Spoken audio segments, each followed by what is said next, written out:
Existem cadeias que movem produtos, existem cadeias que movem o mundo. Hoje vamos falar de uma delas, invisível a olho nu, mas essencial para cada conexão que fazemos, cada dado que enviamos, cada ideia que circula na velocidade da luz. Uma cadeia que começa no subsolo, atravessa oceanos e conecta continentes inteiros. Uma rede onde a logística é tão complexa quanto a tecnologia que ela própria sustenta. Atrás dela, engenheiros, líderes e inovadores que unem conhecimento técnico, visão estratégica e propósito. Um desses líderes está conosco hoje. Ele é engenheiro, educador e empreendedor, alguém que acredita no poder da tecnologia para transformar pessoas, empresas e o futuro da conectividade. No episódio de hoje do Conexão Comex, eu converso com o José Lourenço Júnior, diretor sênior de Supply Chain da Lightera, a nova marca global da divisão de cabos óticos da Furukawa Electric. José, seja muito bem-vindo ao Conexão Comex. Muito obrigado, André. Agradeço muito o seu convite, é uma honra estar aqui. Adorei a sua introdução. E apresentando a Lightera, para quem não conhece, a Lightera, na verdade, reúne a marca Furukawa, que é uma marca conhecida, mas as nossas operações no Japão, na América Latina e nos Estados Unidos. Agora sobre a marca global Lightera. E aí nós reunimos, então, uma operação em 11 países, 27 sedes, em torno de 5 mil colaboradores, e bem dentro ao encontro da sua introdução, né? Nós estamos vendendo e fornecendo soluções óticas e conectividade para data center, rede corporativa, cidades inteligentes, telecomunicações, de uma forma geral. Eu diria que é um dos negócios mais prósperos do mundo hoje, hein? Se não for o mais próspero, e conecta tudo isso. Eu vou chegar nesse ponto, mas antes disso, José, eu gosto muito de entender um pouco a trajetória do profissional que está aqui com a gente, do executivo. Muito menos do que falar sobre currículo, eu gosto de entender a experiência de vida desses caras, né? Então, eu queria perguntar para você sobre a sua trajetória profissional. Como você chegou à posição de diretor de supply chain da Lightera? Que experiências você pode destacar? Fala um pouco dessa tua trajetória para a gente, por favor. Tá bom. Você tem tempo, André? Eu tenho todo o tempo do mundo para ouvir. A história é longa. E uma das coisas que você não sabe, mas você pode ficar tranquilo, que eu gosto muito de escutar as pessoas, cara. Bacana. Então, vamos lá. A história é longa, não linear, né? Então, eu comecei lá na engenharia, literalmente no chão de fábrica, com graxa, com multímetro em cima da bancada, e sempre aprendi lá que a indústria é alguma coisa que ensina muito, né? Mas muito mais sobre gente do que máquina. Depois eu fui passando em outras empresas. Eu trabalhei em poucas empresas, mas empresas que tiveram uma importância muito grande na minha formação. Eu comecei na Volkswagen, lá na engenharia. Da engenharia eu fui trabalhar na Furukawa, a mesma empresa que eu trabalho hoje, né? Com essa nova dimensão que eu acabei de dar. Então, mergulhei no ambiente japonês.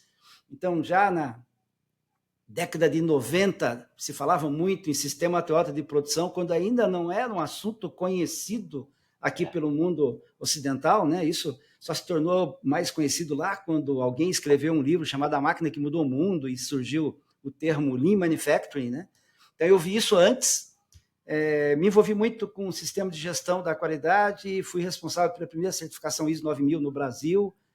Daí eu voltei para a área automobilística, no grupo Yoship Maxon, agora não mais uma montadora, mas sim um fabricante de autopeças. E aí eu comecei a ter uma outra dimensão, que é a dimensão do supply chain global de verdade. Eu tive essa percepção do supply chain global, né?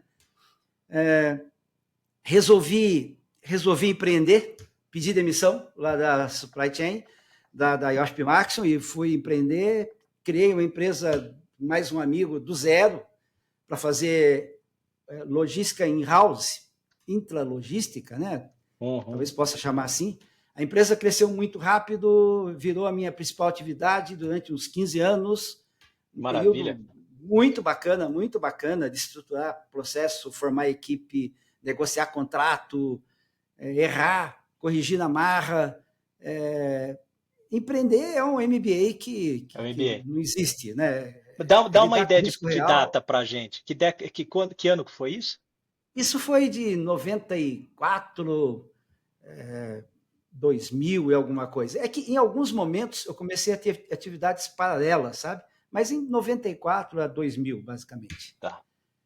Bom, enfim, foi um momento muito bacana na minha vida, um período de empresário. E esse é um momento que eu sempre dei aula, André. A vida toda eu dei aula. A única coisa que foi constante na minha vida é o que eu dei aula. Dei aula a minha vida toda. Eu dava aula em cursinho pré-vestibular. Uma vez eu tinha uma aluna que eu ensinava geometria, passei para ela lá uma determinada tarefa, ela não entendeu, ela me explicou, ela me perguntou, eu expliquei uma segunda vez, uma terceira vez, uma quarta vez, uma quinta vez, ela não entendeu o que eu expliquei. Eu me casei com ela, e estou há quase 40 anos casado com ela, e aí nós Sensacional. fizemos um pacto assim, ela não precisa entender, eu também não preciso explicar mais, e ficou ótimo essa história. Né? Nesse Sensacional. período, quando eu estava com a minha empresa, eu resolvi fazer mestrado e doutorado, porque isso estava me faltando. Então, Tá. eu fui fazer mestrado, doutorado, fiz um pós-doutorado, e isso foi espetacular. E depois, agora, recentemente, há 10 anos, eu voltei para, então, Furukawa, que agora se transformou em Laitera. Tive sempre atividades ligadas à gestão de operações. De gestão de operações, eu passei por diversas áreas, e hoje eu estou como diretor sênior de supply chain. Eu tenho todas as áreas de supply chain, de compras, costume care, almoxarifado, transporte, Uau. centros de distribuição, planejamento e controle de produção, importação, exportação, todas as áreas estão comigo. América Latina, fábrica aqui em Curitiba, fábrica em Sorocaba, fábrica no sul de Minas, fábrica na Argentina, um CD na Colômbia, fábrica no México e uma fábrica no Marrocos. Apesar de ser Latam, a minha área inclui também Europa e África, né? EMEI. Interessante. Então tem uma fábrica no Marrocos, um CD na Alemanha. Basicamente é essa a história. Não é História linear, incrível. mas é Não é. muito, para mim, Muito eu rica e sempre muito acho muito interessante. bacana.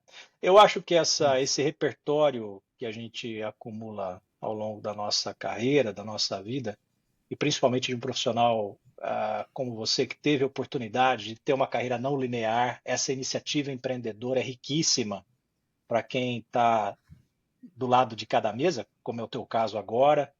Eu acho que você passa a ter uma visão muito ampla dos negócios e por isso, obviamente, você tem esse sucesso aí na Laitera e cuida de toda essa operação da qual a gente vai falar aqui. Parabéns, bela trajetória, viu?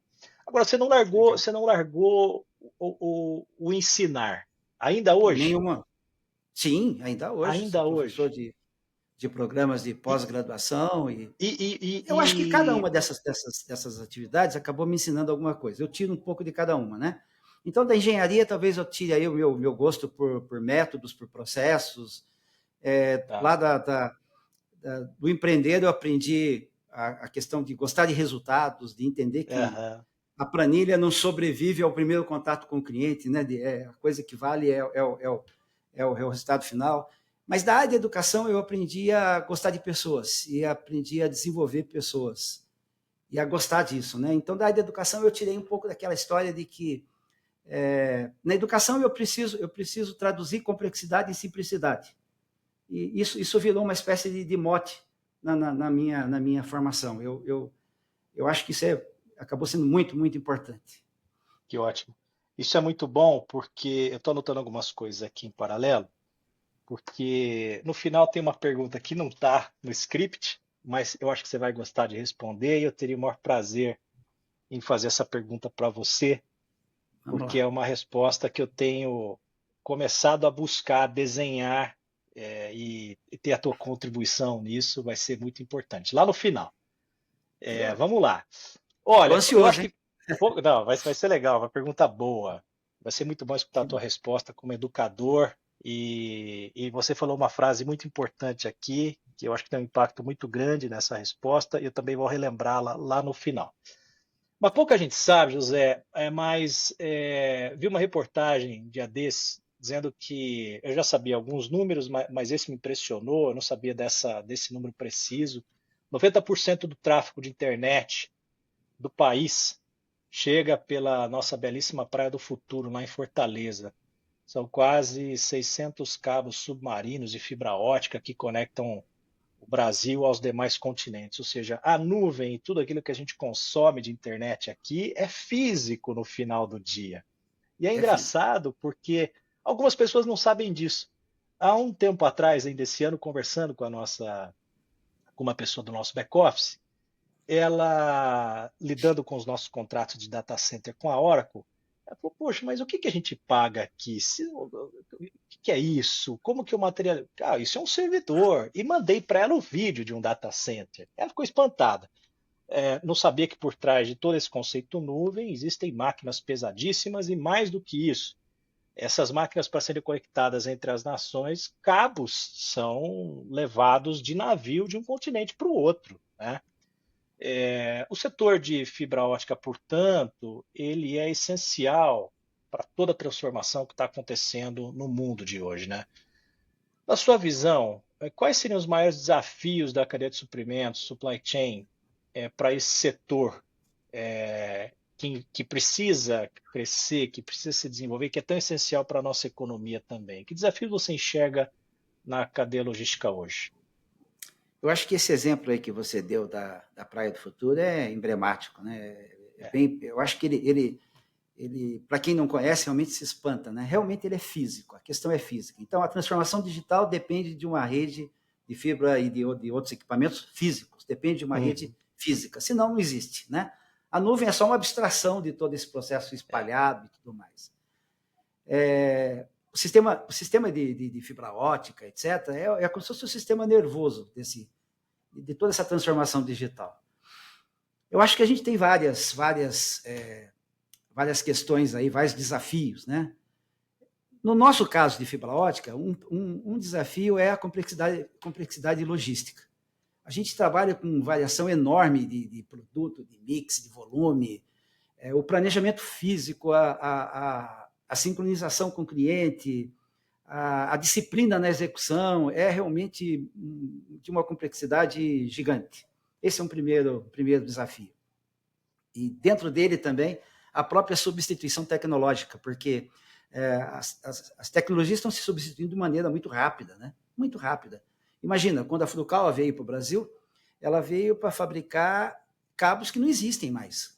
Não existem mais. Cabos que eram metálicos, isolados em papel, são cabos que não são mais utilizados, né? E no lugar deles usamos fibra ótica, que é uma outra tecnologia, né? Um outro aspecto é os gargalos da cadeia naquilo que são os insumos estratégicos.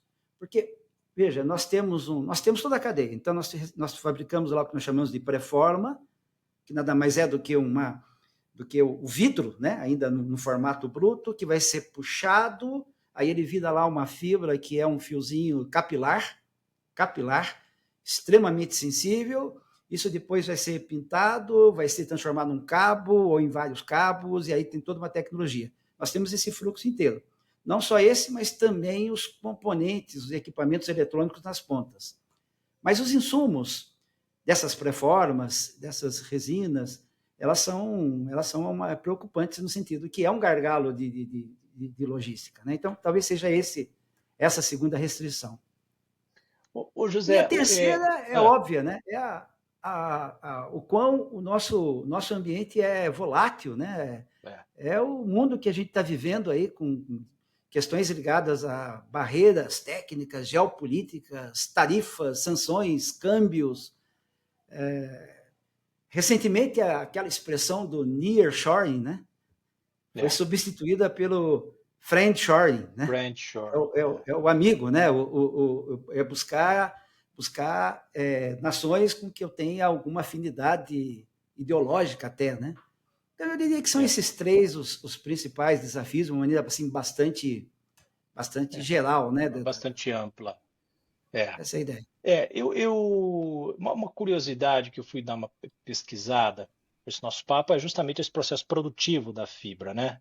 Então, tem lá a pré-forma que você falou, que deve ser aqui o que eu encontrei como um bastão de sílica, e esse negócio é puxado a altas temperaturas, vibra, o filamento, como você falou, capilar, né? E que Isso. transmite ali a velocidade da luz no final do dia. A gente tem essa tecnologia no Brasil, a gente produz isso aqui? Nós produzimos isso aqui no Brasil. Produzimos Nós isso aqui. puxamos a fibra aqui no Brasil, né? Nós temos uma Ah, fábrica em Sorocaba, tá. onde nós recebemos a pré-forma de fora, e aí nós puxamos a fibra aqui no Brasil. Então, a matéria-prima é importada. O início da cadeia, lá bem no iniciozinho da cadeia, é importado. E depois a fabricação da fibra e todo o demais é feito aqui no Brasil. Basicamente é isso. Isso, obviamente, a confecção dessa pré-forma, o início da cadeia, não é feito por vocês em outras unidades do mundo. É um Nos parceiro, Estados é um Unidos. fornecedor. Mas Nós fazemos nos mas é a Estados Laitera Unidos. que faz? A Laitera que faz. Ah, que interessante. Sim. Vocês fazem basicamente todo o processo. Basicamente todo o processo, ou nos Estados Unidos ou no Japão. Aí tem diferenças de material e com qualidade. Hoje esse assunto está ficando de uma maneira incrível, né? Imagina que você tem uma fibra que ela é capilar, nada mais é de um fio de vidro, né? E ele tem que ser todo protegido, etc. Agora imagina que no centro dele você tem uma parte oca. Você tem um buraquinho no centro dele. Então, imagina que a luz, ao invés de passar pelo vidro, ela vai passar pelo centro, que é oco. Isso faz com que ela se aproxime mais da velocidade dela no vácuo. Isso faz com que a transmissão seja muito mais rápida, que a latência, que aquele delay que dá entre seja o menor seja possível. Reduzido. Essa é uma tecnologia extremamente evoluída, que cria características de latência extremamente baixas. Isso é um produto inovador, é um produto Laitera inovador. Impressionante, é impressionante um processo produtivo e uma tecnologia para construir isso. Parabéns, baita companhia. Bom, com toda essa tecnologia também como meio de transacionar o comércio exterior ou a logística, a cadeia global de abastecimento de forma geral, eu acho que é um item importante para vocês, né? Que você acha? Qual o papel dessa tecnologia nesse âmbito todo e para fins de mitigar esses riscos que a gente citou aqui, né? Gargalos, os processos produtivos, o planejamento, a geopolítica maluca que está aí por aí. A gente passou recentemente, se é que eu posso dizer recentemente, pela pandemia, que trouxe lições para todo mundo. A tecnologia na cadeia de suprimento, ela tem um papel preponderante. Como você enxerga a tecnologia na cadeia, no supply chain? Eu acho que não é nem mais o diferencial, talvez seja até o ponto de partida, né? Bom, primeiro que, como a gente comentou aqui, né? Essa rede física vem dessa tecnologia da qual nós fazemos parte como provedores de solução. A tecnologia em si de supply chain tem um chavão, né? Se fala muito hoje que os dados é o novo petróleo. Esse é um chavão, né? Mas é bem por aí. Então, a nossa capacidade de predição, a nossa capacidade de reação, a nossa capacidade de fazer com que as nossas redes sejam mais responsivas, passam por tecnologia. Passa por analytics, passa por gêmeos digitais, passa por inteligência artificial, passa isso você compreende bem, pela integração entre sistemas e ERPs e WMS, TMS, YMS, quer dizer, fazer com que tudo isso possa estar realmente num ambiente integrado, colaborativo, inteligente. Eu acho que a tecnologia é o que talvez crie essa condição que me parece que é essencial, que é de colaboração digital. A capacidade de integrar os diversos entes da cadeia de suprimentos digitalmente, em tempo real, de forma inteligente, de forma que possa aprender consigo mesmo, compartilhando previsões, expectativas, estoques, capacidades. Eu acho que é bem por aí, né? Inovação sem colaboração parece que é só um tipo de aplicação muito cara de tecnologia, né? Parece que não é por aí. Curiosamente, eu falei com o executivo da GM e ele falou que a colaboração, na visão dele, né, colaboração é o futuro da logística. Né? Eu não tenho dúvida. Para mim, eu não tenho dúvida. Acho que o quão mais eficientes nós formos no sentido de integrar toda a nossa cadeia, né, de ponta a ponta, e daí a ferramenta digital, e daí toda a tecnologia que pode estar sendo suportando essa integração, eu acho que é o que vai medir a nossa eficiência, a nossa performance, a nossa sustentabilidade. E eu acredito muito nisso, nessa coisa da colaboração. Você falou um tema interessante que é o gêmeo digital, né? Isso nos remete a uma questão tecnológica bastante avançada, né? E quando você falou ali do dado, é o novo petróleo, eu ouvi um estudo da Gartner. Esse estudo está publicado, inclusive quem está nos ouvindo pode baixar, que é um estudo que foi feito em junho de 2024, mas ele ainda é super recente. É o Gartner CIO Report 2024, publicado em junho, meio do ano passado. E ali tem duas coisas. Ele fala que o termo dado ao novo petróleo, de fato, foi falado a primeira vez por um cientista inglês 18 anos atrás. E esse estudo traz, José, que em 2024 a segunda maior preocupação de todo CIO, ou seja, o cara de tecnologia das companhias, é a estruturação do dado para melhor tomada de decisão. Ou seja, o dado ainda é o novo petróleo, porque esse tema do dado não foi tão bem resolvido. Isso aí na Lightera, vocês, de fato, com tanto de dados que vocês devem gerar na operação de vocês, nessa operação globalizada, vocês usam dados de forma eficiente? Vocês têm essa maturidade? Você falou de gêmeo digital. Isso, de fato, é prática? Vocês conseguem fazer essas simulações online e exploram os dados no seu potencial? Bom, André, eu sempre quero mais. Eu sempre acho que nós estamos longe do que eu gostaria, né? Então, não tem a menor dúvida disso. Mas sim, nós conseguimos alguns avanços aqui em algumas áreas com resultados muito interessantes, né? Na área de forecasting, demand planning, nós conseguimos já há alguns anos implementar modelos de machine learning, de tratamento dos dados, não só históricos que eu tinha, mas também dados exógenos, buscando dados de mercado, de campanha, de CRM, e avançamos muito. Esse é um ponto que eu diria aí que sim, no sentido de predição de demanda. Sim, né? Um outro ponto que também acho que a gente teve uma evolução muito interessante eu diria que é um gêmeo digital, eu posso chamar de gêmeo digital, é que lá na pandemia, essa história não é diferente da maioria das empresas, né?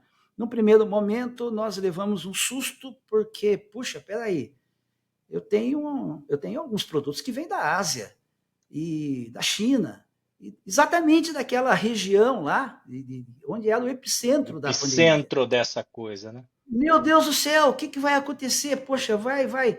Eu não vou ter esse meu fornecimento. Por outro lado, eu acho que toda a pandemia em si, né, e os holocaustos e tudo mais, isso vai fazer com que eu tenha uma redução de demanda.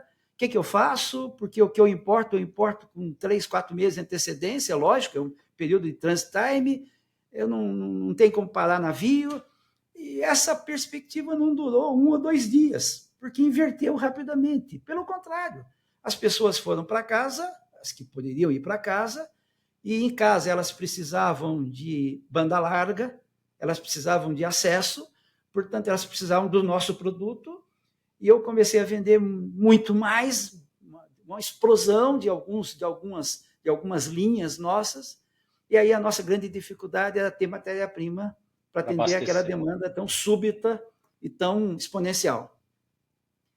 E no momento que eu não tinha toda a matéria-prima necessária, eu tinha que tomar decisões, no sentido do que eu posso atender, o que eu não posso atender, como é que eu administro essa matéria-prima, e nós fizemos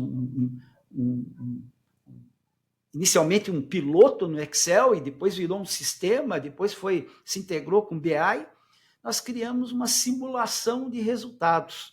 Então, nós conseguimos enxergar, assim, no mês corrente, no mês seguinte, até com uma previsão de 3 meses, uma série de decisões que eu tomava e o reflexo dela no meu resultado, considerando as restrições.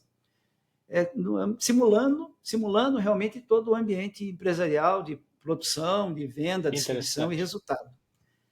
Isso teve um impacto gigante, pelo menos me possibilitou passar toda essa dificuldade com algum resultado, um bom resultado, por sinal. E logo depois da pandemia, quando a situação já se normalizou, isso virou default. Nós acabamos trabalhando nesses modelos, se tornaram mais robustos, e hoje é um radar que nós revemos e tomamos decisões semanalmente. Semanalmente tem um processo como esse. Então, dando esses dois exemplos, sim, nós temos conseguido utilizar, mas é lógico, eu ainda vejo oportunidades gigantes, enormes, né, em várias outras áreas.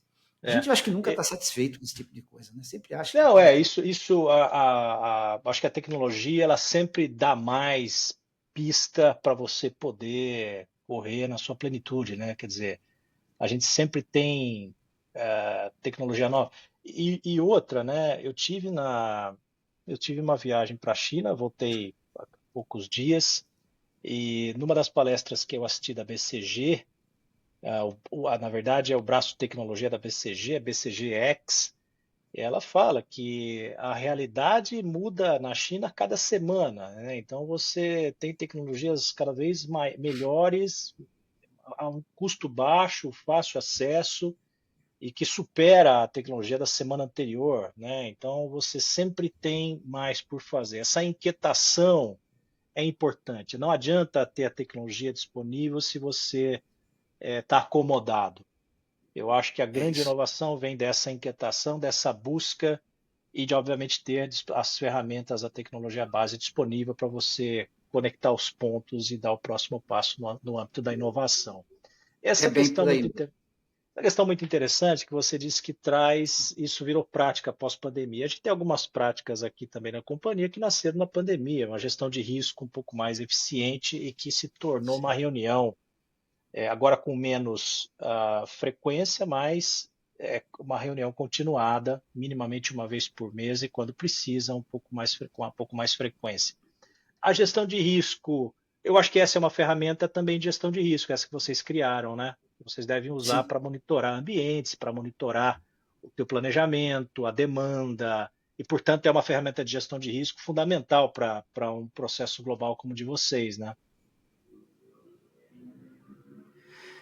Exatamente. Aliás, ela começou, para ser sincero, a primeira provocação foi até no sentido de gestão de risco. No momento seguinte, que ela acabou indo também para um lado aí de enfrentar as restrições daquele momento. Você tem toda a razão. E a pandemia nos ensinou muito de gestão de riscos, né? No sentido de rever as nossas redes logísticas, diversificar origens e destinos, de melhorar a visibilidade ponta a ponta da cadeia, enxergar um pouco mais as outras camadas de fornecimento. Isso tudo a gente aprendeu muito na pandemia. De certa forma, a gente já tinha as lições, talvez teoricamente. Eu não gosto muito de separar teoria e prática, porque quando eu misturei essas duas coisas a minha vida toda, eu sempre acho que são a mesma coisa, né? A teoria e a prática escrita. Mas, de certa forma, a gente fez uso mais efetivo desses conceitos todos de BCP e etc. Né? Gestão de câmbio, equilíbrio de receitas e custos por região geográfica. São algumas lições que a gente traz lá da pandemia nesse sentido de mitigar riscos e melhorar essa resiliência de uma operação global. Né? Falávamos há pouco sobre a colaboração, né? Que é um fator que, na sua visão, também é fundamental para o desempenho da cadeia logística. Nessa busca necessária, até diria, por performance, aumentar o nosso market share, produtividade, etc. Além da colaboração, na sua visão, quais caminhos são os mais promissores para a gente otimizar custo, ao mesmo tempo aumentar a confiabilidade da cadeia, conseguir estabilizar, se é que é possível estabilizar a capacidade de atendimento da demanda gerada? Como é que você vê essa questão aí na Laitera? O André, você sabe que eu tenho uma equipe de suprimentos lá e de sourcing que eu acho espetacular, espetacular. uma equipe que tem sido extremamente competente, tem nos apoiado de forma brilhante. Esses dias eu estava conversando com o pessoal e numa reunião da nossa cadência lá, e vários colaboradores lá estavam apresentando o seu trabalho e com alguns controles de saving. Então, olha, eu tenho esse projeto trouxe esse saving, e olha só, bacana, dentro da minha meta, etc. E eu fiz uma provocação. Assim, poxa, tudo bem, pessoal, a gente sempre tem os nossos controles de saving. Acho que tem tudo a ver com a área de procurement.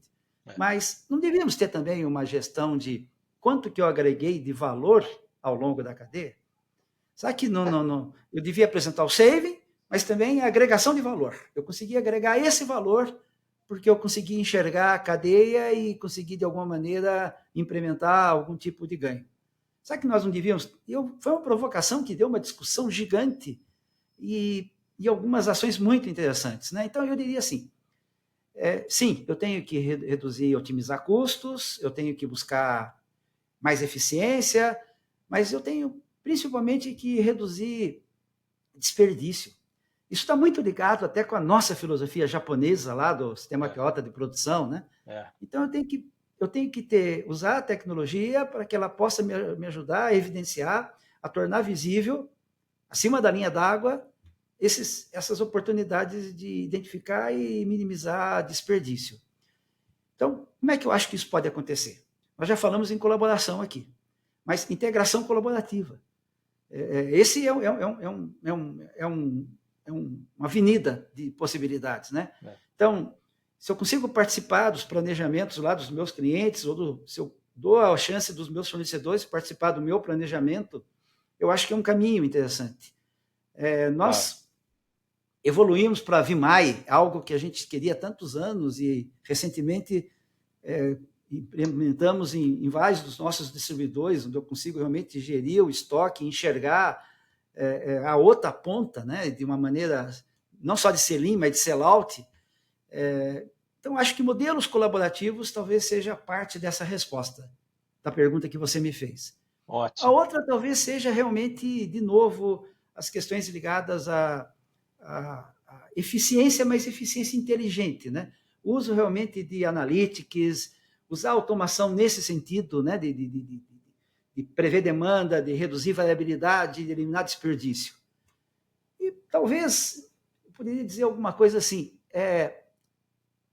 está constantemente repensando estrategicamente a rede.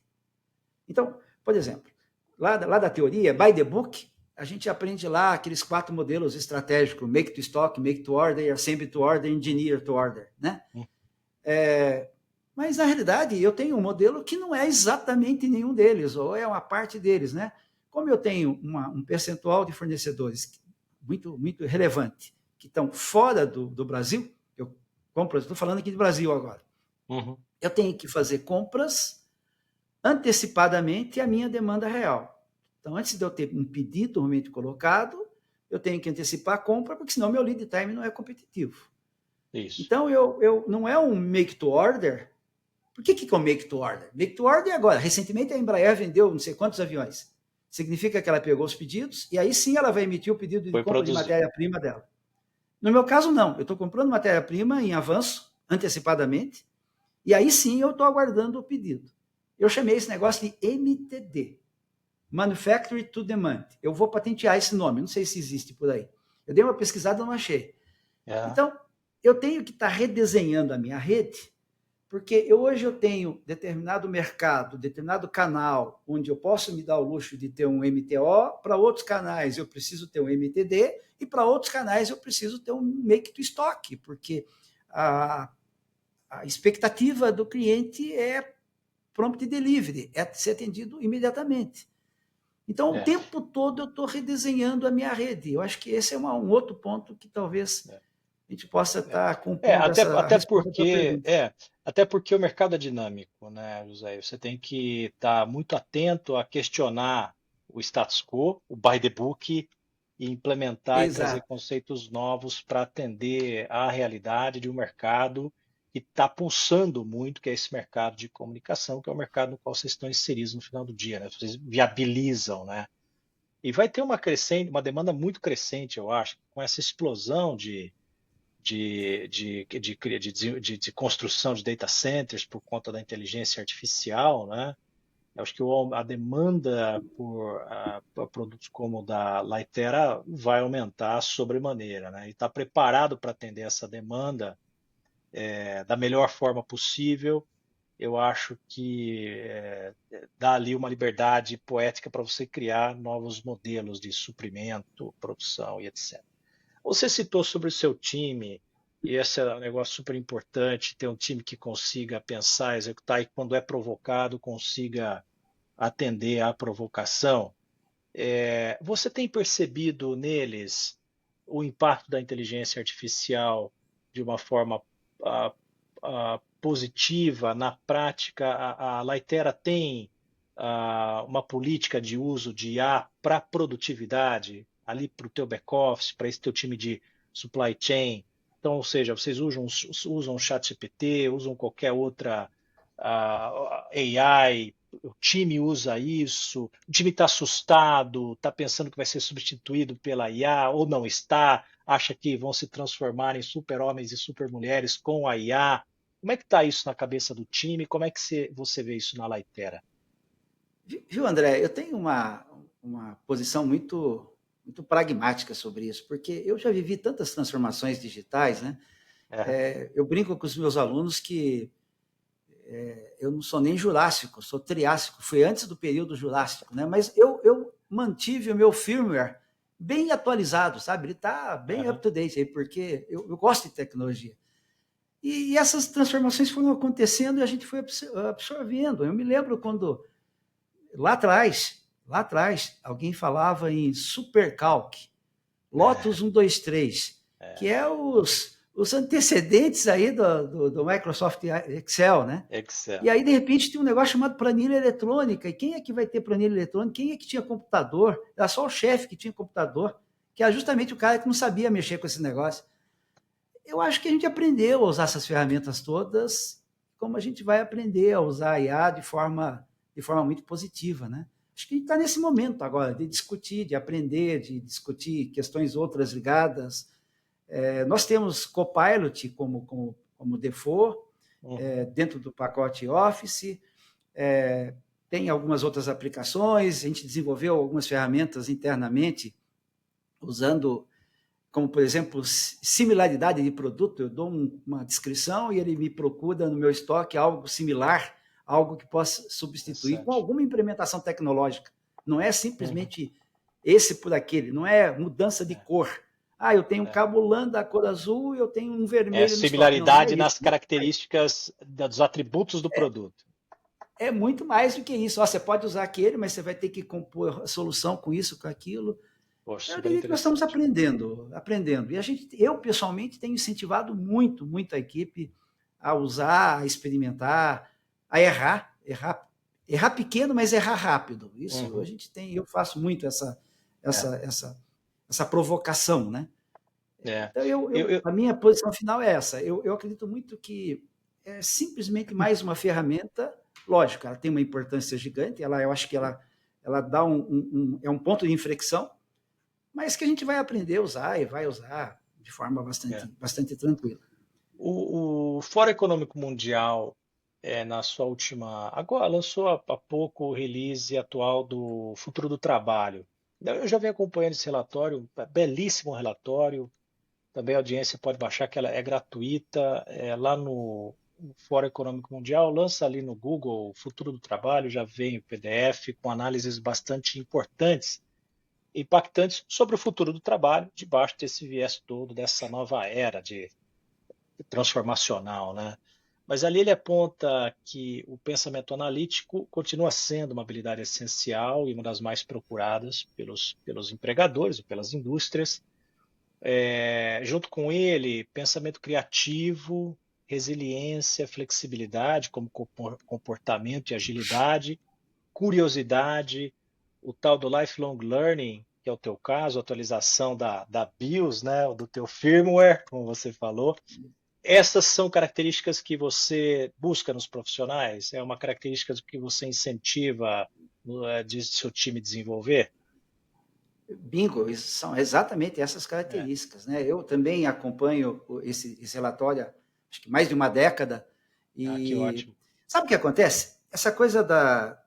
É fácil a gente prever as ocupações que deixarão de existir por conta da IA ou de qualquer outra tecnologia. O difícil é a gente prever que outras ocupações vão ser criadas por conta da IA. Exato. Eu acho que é isso que cria o pânico, né, nas pessoas, né? É, Me é, parece que é isso que cria o medo, né? é. Agora, aquelas competências que ainda são indispensáveis são justamente aquelas que a tecnologia ainda não domina. Uhum, Eu falo ainda, André, porque eu sei lá onde vai esse negócio. é. Tanto é que Pode eu ser que trato chegue uma hora. É, não, a minha IA aqui, eu trato ela muito bem, eu dou bom dia, dou boa tarde, eu agradeço depois que ela termina, porque vai que esses caras dominam o mundo, eu estou de bem com eles, sabe? ela vem te cobrar, né? Depois. Não, então eu trato muito bem. Mas olha, pensamento sistêmico, julgamento ético, empatia, É, capacidade de construir confiança. Isso é humano, gente. é, Isso ainda é humano, né? E é é, isso que eu preciso. Eu preciso de é. alguém que aprenda a trabalhar com a IA. Porque Você é sabe, ele José, que. que o Walter Longo é um executivo do qual eu gosto muito, né? Ele foi presidente ali do Grupo Abril e tal, e agora está empreendendo também aí pelo mundo executivo. E ele fala que. Ele fala algumas coisas, algumas frases, mas uma que eu gosto muito é que em terra de robô, quem tem coração é rei. Ele Boa, faz uma adorei, desconstrução, né, do adorei, ditado, e é isso que você acabou de falar. A emoção ainda adorei, impera nesse nosso mundo digital, né? adorei. Você sabe que converso com várias pessoas aqui nesse podcast, e uma conversa muito legal que trouxe muita memória afetiva foi a Estrela, Brinquedos Estrela. E Brinquedos Olha Estrela aqui. está aí com força total. E eu perguntei sobre a digitalização dos brinquedos. Como é que vocês estão, né, pro executivo, como é que vocês estão tratando essa nova geração ávida por telas, num contraste com os brinquedos tradicionais? Muitos dos brinquedos estão sendo reeditados. Minha filha, inclusive, eu tenho uma filha de 5 anos, ganhou um Gênios recentemente, adora, né? Ganhou um outro brinquedo chamado É Cara a aquele da Cara, memória, né? É da aquele da memória. memória, Que cara a legal. cara, agora você tem um QR Code, que você tem um jogo adicional online, então eles estão ali se reinventando, né? Conversei com o executivo da Embraer recentemente também, que já está falando do eVTOL, que é o carro voador, né? Uma curiosidade aqui, no teu caso, a comunicação via satélite 5G não entrega a velocidade necessária. Você acabou de falar aí da fibra ótica e do espaço virtual onde trafega a informação. Mas o que está depois? Vocês estão olhando para alguma inovação desse meio físico ou vai ser melhorar cada vez mais esse meio físico que já é o máximo que se consegue entregar aqui? Como é que você vê isso? Viu, André? Você fez um comentário no início da nossa conversa que é muito pertinente, né? Na realidade, o 5G, o 6G, ou satélite de baixa órbita, como Starlink, ele todo depende, essa tecnologia depende da interligação física por fibra Isso. óptica. Ela não funciona sem fibra óptica. O Starlink, na realidade, depende de radiobases locais. Então, Uhum. ele tem várias radiobases locais que estão se comunicando com o satélite e refletindo aqui o sinal. Isso. Agora sim, a Starlink está começando a criar uma comunicação de satélite para satélite. É algo novo, dos Uhum. últimos meses, talvez, de satélite para satélite. Então, eu preciso dessa interligação com fibra fisicamente, por conta de toda essa tecnologia. Né? Então, mesmo satélite de baixa órbita, 5G, 6G, eu preciso ainda da fibra. Só que essa fibra ela passa a ser cada vez mais exigente. Ó, as exigências são cada vez maiores, no sentido de latência, no sentido de banda. Então, hoje, o nosso foco está em desenvolver realmente essa nova geração de fibra. Eu dei o exemplo lá do Holocore, que é aquele furinho onde passa lá a luz, né? Que é uma inovação incrível, Uhum. Mas tem outros, como, por exemplo, colocar num diâmetro muito pequeno uma densidade muito grande de fibras. Nós conseguimos colocar 6.000 fibras, mais do que isso, aliás, Dá num uma único ideia desse diâmetro muito diâmetro. pequeno, Nós estamos falando de quê? de Qual que é a medida? milímetros, de Milímetros. milímetros. Mas eu consigo colocar dentro desse diâmetro 6.000 fibras, ou coisa parecida, né? Nós chamamos de rollable Ribble, né? Esse tipo de cabo. Os data centers têm essa dificuldade, porque ele tem uma questão física. O data center ele ocupa um espaço físico, então ele precisa que tenha uma alta densidade de transmissão de dados. Então, nesse momento, a gente enxerga muitas aplicações com esse sentido. Eu estou falando agora em telecomunicações, né? Quando eu falo em fibra, nós temos uma outra divisão que trabalha com aplicações em outras áreas, como medicina. Por exemplo, nós temos uma fibra que é uma fibra que serve como sensor. Imagina, por exemplo, uma tubulação, um gasoduto, quilômetros e quilômetros de um gasoduto. E imagina que ao longo dessa tubulação, eu tenho uma fibra lá, de novo, capilar, uma única fibra, capilar, longitudinalmente, seguindo essa tubulação. Qualquer coisa que aconteça em qualquer